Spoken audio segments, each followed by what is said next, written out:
Salut à tous! Allez, aujourd'hui dans cette nouvelle vidéo, je te propose de passer en détail la remorque que j'ai achetée pour amener ma fille en balade ou en voyage à vélo. C'est parti!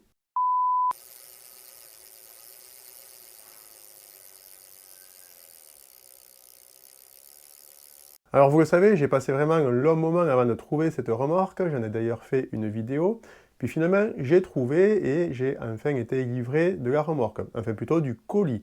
Donc aujourd'hui dans cette vidéo, je vais passer plusieurs choses en revue. Tout d'abord on va déballer et monter cette remorque, après je te ferai un tour des caractéristiques pour te la présenter un peu plus en détail. Je vais aussi te montrer quelques petites améliorations que j'ai amenées à cette remorque. Je te montrerai aussi un petit changement que j'ai apporté à celle-ci au niveau de la sécurité. Enfin, je te propose de terminer par un petit test. On ira faire les premiers tours de roue ensemble, histoire de voir comment elle réagit, comment elle se comporte, et je me lancerai un petit peu dans un petit bilan à chaud, les premières impressions avec les petits points négatifs, points positifs que j'aurais pu trouver lors de cette première sortie. Bien sûr, je le répéterai jamais assez, mais cette vidéo, c'est pas du tout une vidéo publicitaire, hein. Cette remorque, je l'ai achetée moi-même avec mes sous, j'ai pas été sponsorisé, il n'y a pas de partenaire. Donc si ça avait été une autre marque de remorque, ben, j'aurais fait exactement la même chose. Ce que je vais dire là, le test et mon opinion, ce sont vraiment des avis objectifs que j'ai sur cette remorque. Allez, pour commencer, je te propose de débuter par le déballage du colis et le montage de la remorque.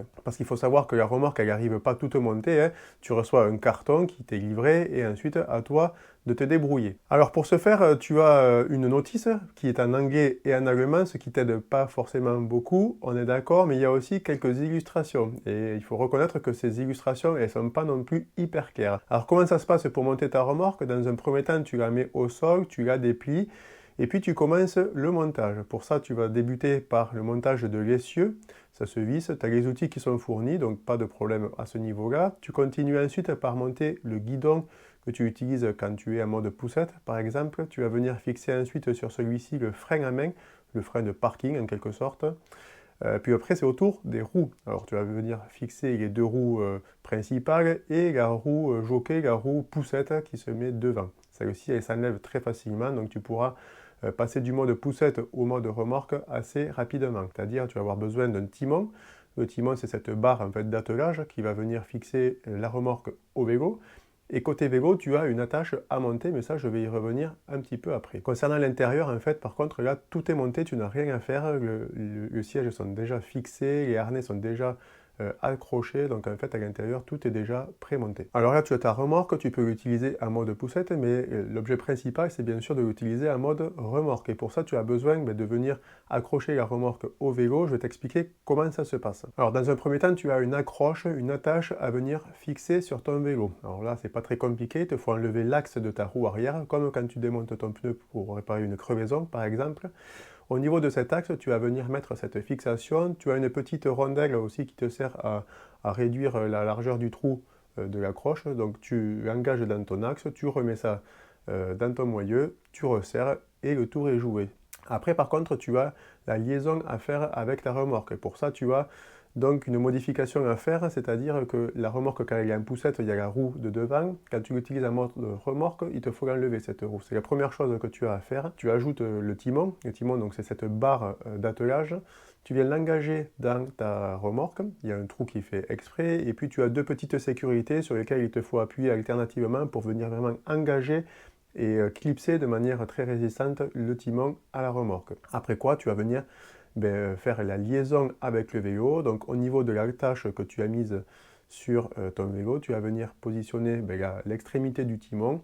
Tu verras, c'est une petite rotule en plastique. Et dans cette petite rotule, donc, tu as une goupille à venir engager et qui va venir vraiment solidariser le tout. N'oublie pas d'accrocher l'espèce de caoutchouc sous la goupille pour éviter qu'elle bouge ou qu'elle ne s'enlève. Et dans tous les cas, tu as aussi une sangle. Alors cette petite sangle, elle était accrochée au timon de la remorque.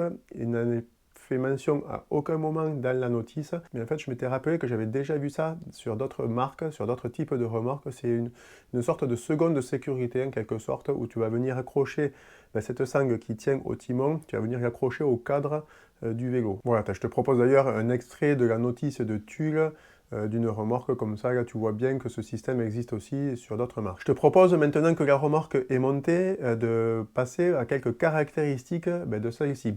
peu plus en détail, voir les chiffres un petit peu de cette remorque. Moi, ce qui m'a tout de suite marqué, c'est le poids, comme tu peux le voir. Ça se sent quand on va pédaler, à mon avis. La seconde chose sur laquelle je voudrais attirer ton attention, c'est celle de la dimension. C'est celle plutôt du gabarit, mais pas seulement de la remorque, du gabarit de l'ensemble vélo plus remorque. En fait, c'est assez énorme. J'ai mesuré, dans mon cas, on est à 2,95 m de long par 82 cm de large. Je ne sais pas si tu t'imagines, mais ça fait 3 mètres de long. 3 mètres de long, c'est aussi long qu'une voiture, presque. Donc, ça sera vraiment quelque chose à me prendre en compte quand on va aller faire les premiers tours de roue, parce que du coup, l'encombrement n'est pas du tout le même. Il va falloir faire attention aux obstacles latéraux et même aux largeurs de passage par endroit. C'est pareil quand tu vas circuler sur des pistes cyclables. Je pense qu'il va falloir faire attention au niveau de l'accotement. Il va falloir en fait changer sa façon de faire du vélo, c'est-à-dire pas se positionner au même endroit sur la chaussée ou sur la piste cyclable. Idem si on croise des gens en face, des vélos. Là c'est pareil, je pense qu'il va falloir ralentir pour se serrer et du coup faire attention à l'espace qui va être disponible. Ouais, c'est vraiment important d'avoir conscience vraiment de son encombrement. Ça, c'est quelque chose à vraiment garder en mémoire. Autre chose à ne pas oublier, j'en ai rapidement parlé juste avant, c'est le poids. C'est vrai que là, du coup, l'ensemble vélo, plus remorque, plus bébé, plus bibi, plus tous les bagages, les sacoches, ça va être quelque chose d'assez énorme et j'ai imaginé que dans mon cas, ça serait à peu près un poids total de 140 kg. À mettre en rapport au voyage à vélo que je faisais avant, c'est quelque chose qui va un petit peu changer, donc du coup je vais devoir faire attention, notamment au niveau des freinages, parce que forcément je vais avoir une inertie qui va être un peu différente. Et voilà, il va falloir vraiment faire attention à ça. D'ailleurs, à ce sujet, la marque recommande sur sa notice de ne pas aller plus vite que 25 km/h. Je pense que c'est par rapport du coup à ces distances de freinage et au fait d'être vraiment en capacité de pouvoir s'arrêter face à un obstacle. Bon, 25 km/h, de toute façon, j'ai envie de dire que déjà sur le plat, ça va être peut-être difficile à atteindre. Dans les côtes, n'en parlons pas. Et puis voilà, c'est clair que de toute façon, pour aller au-delà de 25 km/h, j'aurais besoin des cuisses de François Pervis. Donc je ne pense pas que ça soit le cas d'ici cet été. Là, on parle du poids et à propos du chargement, c'est important aussi de bien équilibrer la charge sur son vélo. Alors c'est déjà le cas quand tu n'as pas de remorque, mais là ça va être encore plus le cas parce que la roue arrière va être hyper sollicitée. Elle va être sollicitée déjà parce qu'elle supporte le poids du cycliste, le mien. Elle va être sollicitée aussi du coup par la remorque puisque c'est sur cette roue que va s'appliquer l'effort de traction.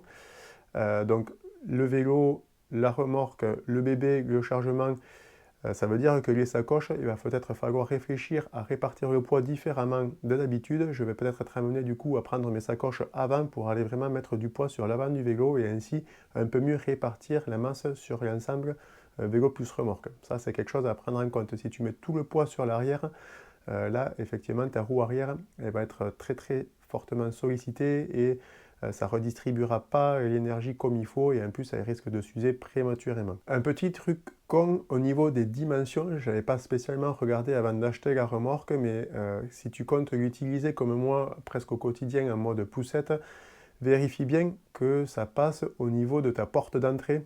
Je veux dire par là que la largeur de ta remorque soit plus petite que celle de ta porte d'entrée. Ça paraît bête ce que je te dis, et pourtant c'est pas le cas chez moi, ni sur la porte principale, ni sur la porte secondaire. Donc c'est un peu la galère parce que du coup je dois passer par les fenêtres tous les matins et tous les soirs pour aller chercher ma fille. Ça c'est un peu chiant, je reconnais. Je sais pas si c'est le cas sur les autres remorques. En tout cas sur les remorques 2 places, forcément elles sont plus larges que les remorques 1 place. Mais en tout cas, voilà, ça peut rapidement devenir chiant et franchement, il faut avoir la motivation pour faire ça tous les jours, passer sa remorque par la fenêtre plutôt que par la porte. Donc fais attention à ça avant de faire ton achat. Une fois que j'ai monté cette remorque, il y a quelques petits trucs qui me sont vraiment venus direct en tête, que j'ai vu comme le nez au milieu de la figure, et c'est pour ça que j'ai voulu faire quelques améliorations que je te présente maintenant. Alors tout d'abord, la première chose que j'ai vue, c'était au niveau des pneus. Les pneus, on voit clairement que c'est des pneus sans marque, des pneus estampillés Made in China. Ça ne respire pas franchement la qualité et voilà, comme on sait que quand on part en voyage, le risque de crevaison, c'est quelque chose à prendre en compte. Là en plus, je vais avoir du coup 4 roues au lieu de 2, donc un risque de crevaison supplémentaire avec des tailles de pneus de chambre différentes. Donc là, je vais essayer de limiter ce risque de crevaison en remplaçant ces pneus, on va dire, de basse qualité par des pneus de bien meilleure facture, c'est-à-dire des pneus Schwalbe Marathon, comme ceux que j'ai sur le vélo. Bon, le vélo, il a plus de 12 ou 13 000 km, j'ai pas encore crevé une seule fois, donc c'est clairement pas une distance que je ferai avec la remorque, donc on va dire qu'on investit une fois et c'est presque pour la vie, presque, on peut dire ça comme ça. Quand je dis investissement, c'est pas non plus énorme, les pneus plus les chambres, ça m'a coûté 2 fois 20 euros, plus 5 euros de chambre, donc on va dire 50 euros pour remplacer les 2 pneus et les 2 chambres de la remorque. Allez, d'ailleurs, au niveau du remplacement, je te propose qu'on le fasse ensemble, comme ça tu verras comment ça se passe, c'est pas très compliqué, pour ça tu vas avoir besoin d'une pompe, de démonte-pneus, d'une chambre à air et d'un pneu neuf, bien sûr. Alors comment tu fais? C'est comme pour remplacer le pneu de ton vélo, tu vas commencer par démonter le pneu de ta remorque, donc tu vas enlever le pneu de sa jante par la première tringle. Si tu n'arrives pas, sers-toi de démonte-pneus. Donc tu sors toute la première tringle, après tu extirpes ta chambre à air, et puis ensuite tu peux enlever la seconde tringle de ton vélo. Tu mets tout ça de côté, tu gardes bien sûr ta jante proche de toi, et puis tu sors ta nouvelle chambre à air. Tu la gonfles un petit peu, pas beaucoup, c'est juste pour lui donner forme, et puis tu vas pouvoir passer au remontage. Donc là tu prends ton nouveau pneu. Avant de le mettre, vérifie bien le sens de rotation, c'est indiqué sur le flanc du pneu. Et puis tu peux commencer à mettre la première tringle dans ta jante. Une fois que c'est fait, tu peux mettre ta chambre à air. Fais attention de vérifier qu'elle ne soit pas pincée sur tout le tour du pneu. Puis ensuite, une fois que tu as mis ta chambre à air, tu peux mettre ta seconde tringle. Alors moi, tu as vu, j'arrive à la main, je n'ai pas besoin de démonte-pneu, mais si pour toi c'est un peu plus compliqué ou que tu n'y arrives pas, n'hésite pas à te servir de démonte-pneu pour y arriver. Voilà, une fois que ça c'est fait, tu peux gonfler ton pneu aux pressions qui sont indiquées là encore sur le flanc du pneu. Moi c'était entre 3,5 et 5 bars. Donc ça dépendra de ton chargement évidemment. Voilà, une fois que ça c'est fait, tu mets ton pneu sur la remorque et voilà, c'est fini, tu vois. Même moi j'y suis arrivé, comme quoi c'est pas vraiment compliqué. Toi aussi, tu peux le faire. Allez, maintenant, je vais te parler des améliorations au niveau de la sécurité, parce que c'est vraiment quelque chose de primordial pour moi. C'est vrai que quand on est tout seul, c'est déjà quelque chose d'important, mais là, en plus, j'ai la responsabilité d'un enfant à l'arrière, donc il faut vraiment faire attention à ça. D'autant plus qu'une remorque, c'est assez bas, c'est assez proche du sol, et quand on se met à la place d'un automobiliste derrière son volant, mais en fait, on s'aperçoit que c'est compliqué de le voir et c'est pas quelque chose qui saute aux yeux. Donc, c'est important en fait de bien se faire voir. Pour ça, il y a plusieurs choses. Déjà, tu as les réflecteurs latéraux, comme je te disais tout à l'heure. Il y a aussi le drapeau. Le drapeau, c'est pas quelque chose en fait qui est fait pour faire joli et c'est pas un but esthétique. Son premier intérêt, c'est surtout d'ajouter quelque chose en hauteur qui est bien visible. Donc, c'est pour ça que c'est souvent d'une couleur fluo. Ici, c'est orange. Donc ça, c'est très important de le mettre quand tu es sur la route. Et en fait, moi, malgré ça, ça ne me suffisait pas. Donc j'ai essayé de réfléchir à qu'est-ce que je pouvais faire pour être vraiment très visible. Donc pour augmenter ma visibilité, ce que j'ai fait, c'est que j'ai pris une plaque de signalisation de camping-car. Vous savez, les plaques qu'on met derrière les camping-cars pour signaler les vélos, et bien là je l'ai prise cette plaque et je l'ai adaptée derrière la remorque. Alors il y a des fixations rapides en plus que j'ai bricolées. Et du coup voilà, vous voyez quand on est derrière moi, c'est quelque chose normalement qui va vous sauter aux yeux. On va dire que je ne sais pas quoi faire de plus pour être plus visible. À part mettre un gyrophare, franchement, je vois pas. Bon, cette plaque de camping-car, c'est quelque chose qui coûte pas cher, ça coûte une dizaine d'euros, c'est souple et puis surtout c'est rétro-réfléchissant, c'est-à-dire qu'avec les phares, normalement, ça va renvoyer la lumière et ça va vraiment attirer l'attention des automobilistes qui vont arriver derrière moi. Donc ça, on verra à l'usage, mais à première vue comme ça, je pense que c'est plutôt une bonne idée. Certains d'entre vous, je l'imagine déjà, vont se dire « Ah ouais, mais là, cette plaque, c'est vraiment trop gros, c'est vraiment too much, trop voyant. » Et en fait, je répondrai à ces personnes-là que quand il s'agit de sécurité, en fait, on n'est jamais ridicule, c'est jamais assez. Donc moi, en tout cas, ça me permettra d'être un peu rassuré de ce point de vue-là. On peut aussi rajouter un écarteur. Un écarteur, vous savez, c'est ce petit ustensile en plastique qu'on vient fixer soit sur le vélo, dans ce cas sur la remorque, et qui va venir indiquer à l'automobiliste qu'il doit s'écarter pour nous dépasser. Alors, je ne sais pas si je vais le mettre ou pas, parce que c'est un produit en plastique qui n'a pas l'air de très très bonne facture. Donc, on verra à l'usage. Je vais commencer avec le reste, et puis si vraiment je vois que ça ne suffit pas, je mettrai ça en plus. On peut aussi le bricoler soi-même. Vous prenez un bâton, un manche de balai par exemple, un gilet fluorescent que vous cousez ou que vous plombez un petit peu, et puis ça peut aussi très bien faire l'affaire. Souvent, les produits qui sont faits maison fonctionnent tout aussi bien que les produits du commerce. Voilà, l'idée, vous l'avez compris, c'est d'être vu. Allez, maintenant, on va pouvoir passer dehors. On va faire les premiers tours de roue avec cette remorque. Je vous amène avec moi. C'est parti!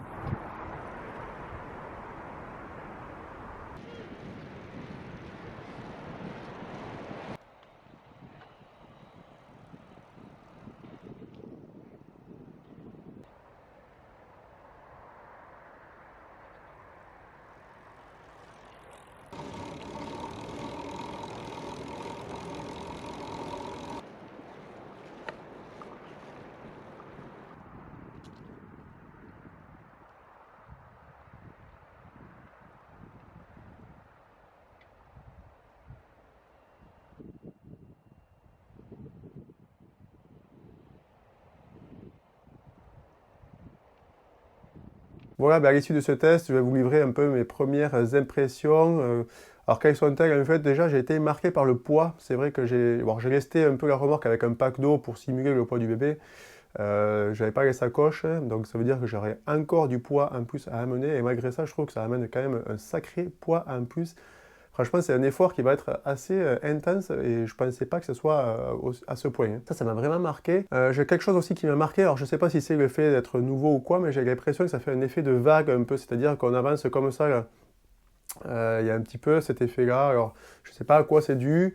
Peut-être que c'est juste un problème de sensation de débutant. Alors, c'est un peu lié aussi avec ça, mais ce qui m'a marqué, c'est l'inertie. L'inertie, alors quand on doit se lancer et quand on doit s'arrêter, c'est-à-dire que chaque fois qu'on doit relancer, c'est un effort qui est assez difficile, hein, c'est clair. Et du coup, c'est vrai que je pense qu'il va falloir privilégier le fait de ralentir en amont pour ne pas trop perdre de vitesse et ne pas avoir à trop relancer plutôt que vraiment s'arrêter et repartir de zéro. Ça, c'est quelque chose qu'il va falloir prendre en compte. C'est un peu un changement de façon pour pédaler. Donc, ça va être quelque chose vraiment d'important. Après, au niveau de la qualité du matos, qu'est-ce que j'en pense? J'ai repéré 2-3 petits trucs que j'ai surveillés quand même. C'est déjà cette rotule au niveau du timon. C'est vrai qu'elle est en plastique. Tout l'effort de la remorque est transmis par ça. Alors, je sais pas, j'ai pas une impression de solidité extrême quand je vois ça. Mais je me dis que s'ils l'ont designé et fabriqué comme ça, c'est que voilà, ça a dû être testé auparavant, à voir dans le temps. Autre chose, mais ça m'a marqué déjà sur bon nombre de remorques, c'est le jeu qu'il peut y avoir un peu sur les roues. J'ai toujours l'impression que la remorque, elle fait comme ça, là, vous savez, et puis quand on secoue un peu la rue, on voit qu'il y a un petit jeu. Bon, c'est pas vraiment inquiétant, c'est pas vraiment gros non plus, mais voilà, c'est un peu mon esprit, on va dire, cartésien qui a fait une fixette sur ça aussi, à surveiller quand même. Et puis comme je le disais quand je parlais des caractéristiques, ce qui m'a vraiment marqué lors de cet essai, c'est le gabarit. C'est clair que j'ai frotté à plusieurs endroits la bordure, faire extrêmement attention quand on rentre par exemple sur une piste cyclable avec les potelets qui peuvent être de part et d'autre. C'est vrai que du coup l'espace, même s'il est large quand on est en vélo tout seul, là du coup avec la remorque il faut prendre en compte ça. Et c'est vrai que le placement que je dois avoir sur la route, il est vraiment différent de quand je suis tout seul. Donc ça, c'est quelque chose qui va venir avec la pratique, mais c'est quelque chose vraiment à garder en tête. Puis voilà, je terminerai par quelques petits points positifs, points négatifs. Alors, c'est vrai que du coup, j'ai déjà amené Clarisse dans la poussette, enfin dans les remorques en mode poussette, et je trouve qu'elle est plutôt confortable pour l'enfant. Il est bien sécurisé dedans avec le harnais 5 points. C'est vrai que quand j'ai testé là, à mode remorque, j'ai pu vraiment sentir l'effet des amortisseurs. C'est vrai que le vélo, je l'entendais vibrer, et la remorque, il n'y avait pas un bruit. Je regardais un petit peu comment ça marchait. Et je voyais que les amortisseurs faisaient leur job, donc ça, c'est plutôt pas mal. Après, c'est vrai que la remorque en elle-même, bon, j'ai pas l'impression, elle fait pas toc, si vous voulez, elle fait pas non plus trop cheap et trop basse qualité. C'est pas non plus à l'inverse quelque chose qui me fait penser que c'est une qualité extrême parce qu'il y a quand même une large place qui est consacrée au tissu. Ça, je trouve ça un peu bizarre, mais bon, j'espère que ce tissu il va être assez résistant dans le temps, qu'il va être bien étanche aussi pour résister aux intempéries si jamais on se prend la flotte. À voir. Un point négatif, c'est celui des pneus. C'est dommage pour une remorque à ce tarif-là d'avoir des pneus bas de gamme. Franchement, je trouve que c'est une petite économie faite par le fabricant. Il devrait monter directement des pneus qui sont adaptés à la pratique de la remorque. Si je devais donner mon avis à une phrase, en fait, je dirais que je suis ni déçu, ni enthousiasmé par cette remorque. Pour moi, je pense qu'elle va faire le job par rapport à ce que je vais en faire, par rapport à mon utilisation. Mais clairement, je trouve que voilà, le prix est quand même un peu exagéré par rapport à ce que c'est. 400 € une remorque, bon, ça peut paraître pas beaucoup, mais c'est quand même assez petit, il y a beaucoup de tissus, les matériaux ne sont pas non plus hyper nobles, les pneus on en a parlé. Voilà, en tout cas j'espère que cette vidéo aura été utile, que tu auras appris quelques informations, que ce soit du point de vue de cette remorque en particulier ou du point de vue d'une remorque en général.